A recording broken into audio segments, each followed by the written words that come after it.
Good Morning Business. Business Plan. On va vous parler ce matin d'un investissement passion. Et si vous achetiez un cheval de course, sachez que malgré la crise, les ventes de yearlings, les jeunes pur sang, s'annoncent excellentes. Les prestigieuses enchères de Deauville se sont déroulées il y a quelques jours. Elles ont enregistré un chiffre d'affaires record de pratiquement 57 millions d'euros. C'est une progression de 15% par rapport à l'an dernier. On va en parler avec un spécialiste, évidemment, Éric Hoyeux, PDG d'Arcana. Bonjour, merci d'être en duplex avec nous. D'abord, peut-être un commentaire sur ce chiffre et surtout sur cette progression spectaculaire de 15% par rapport à l'an dernier. Oui, bonjour. Alors cette progression, elle est liée, vous savez, il s'agit majoritairement d'un marché d'offres. Donc c'est principalement parce qu'il y avait, je pense, une qualité qui sortait de l'ordinaire. Tout ça était lié aux efforts des années précédentes en investissement des éleveurs, des producteurs français. C'est également lié au fait que les résultats en compétition des chevaux issus de nos ventes ont été assez spectaculaires cette année. Donc le focus s'est porté sur notre vacation.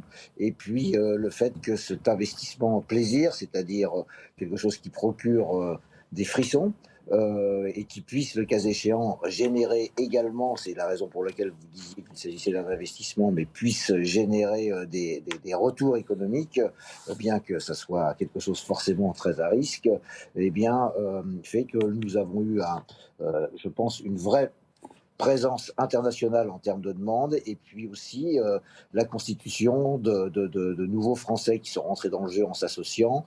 C'est souvent un investissement plaisir partagé.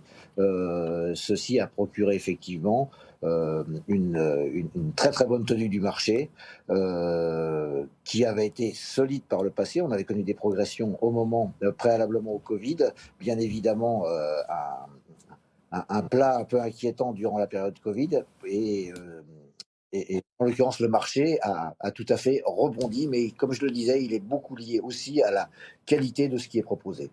Pour ceux qui ne sont pas des spécialistes de ce secteur, on va essayer d'expliquer un petit peu les chiffres. 283 chevaux étaient proposés à l'occasion des enchères de Deauville. 87% ont trouvé preneur. C'est un pourcentage élevé ? Oui, pour qu'une vente soit réussie, enfin bon, ce qu'il est nécessaire de savoir, c'est que les yearlings, ce sont des poulains qui ont 1 an et demi. Enfin, ils sont yearlings par l'année qui suit leur naissance. On est ici à Arcana, on commercialise une grosse partie de la production française qui doit être commercialisée, donc qui est détenue par des producteurs qui mettent sur le marché. Et nous passons en vente à peu près 1500 yearlings par an pour une génération, en plus des autres segments de marché.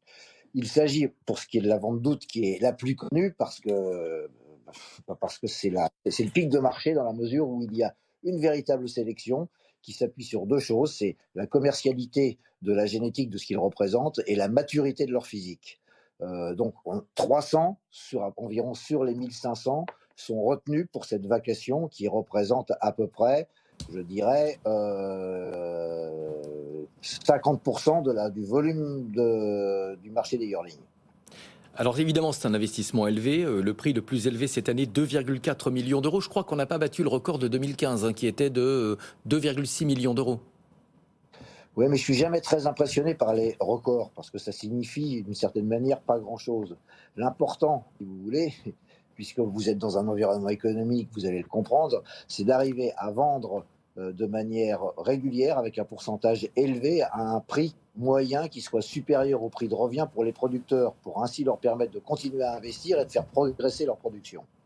Le, le top price, quand vous parlez de record, eh bien c'est un peu l'extrême récompense qui vient en retour des risques pris par le producteur.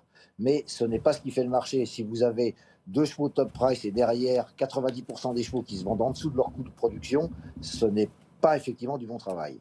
Voilà, là on parle de prix évidemment record, le prix moyen 232 445 euros exactement. Qui sont les acheteurs pour ces pur sang?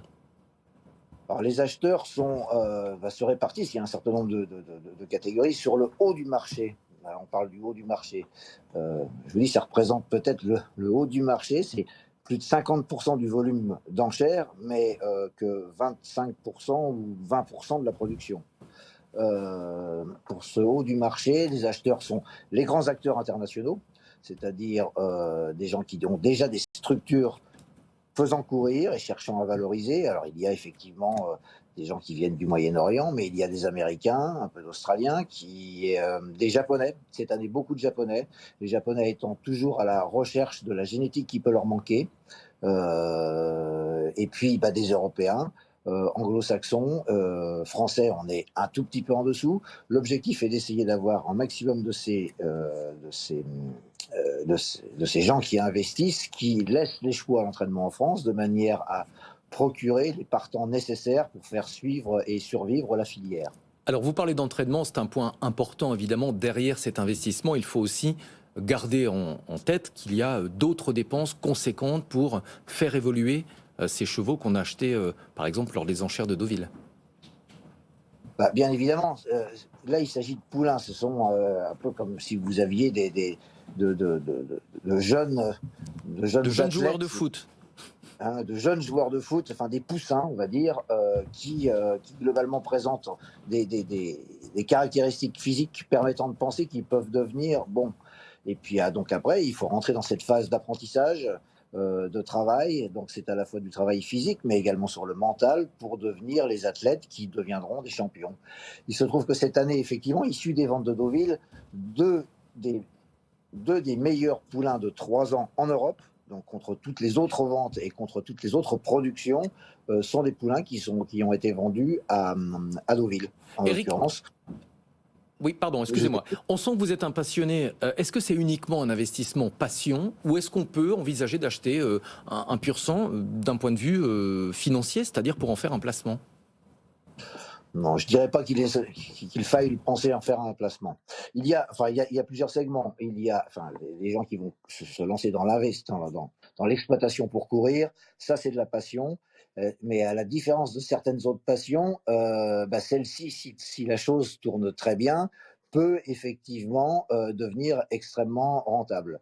Prenez le gagnant du Jockey Club cette année, qui va potentiellement être un des favoris du Prix de l'Arc de Triomphe, a été acheté en France, chez nous, par des propriétaires français, 75 000 €. Il est aujourd'hui négocié en part pour sa future carrière d'étalon aux alentours de 10 millions d'euros.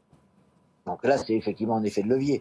Mais sinon, il est vrai que l'objectif étant d'arriver à faire vivre sa passion, mais avec effectivement toujours l'espoir qu'il puisse y avoir un gros retour sur cet investissement. Merci beaucoup Eric Oyo d'être venu nous partager votre passion ce matin donc dans Good Morning Business. Je rappelle que vous êtes PDG d'Arcana.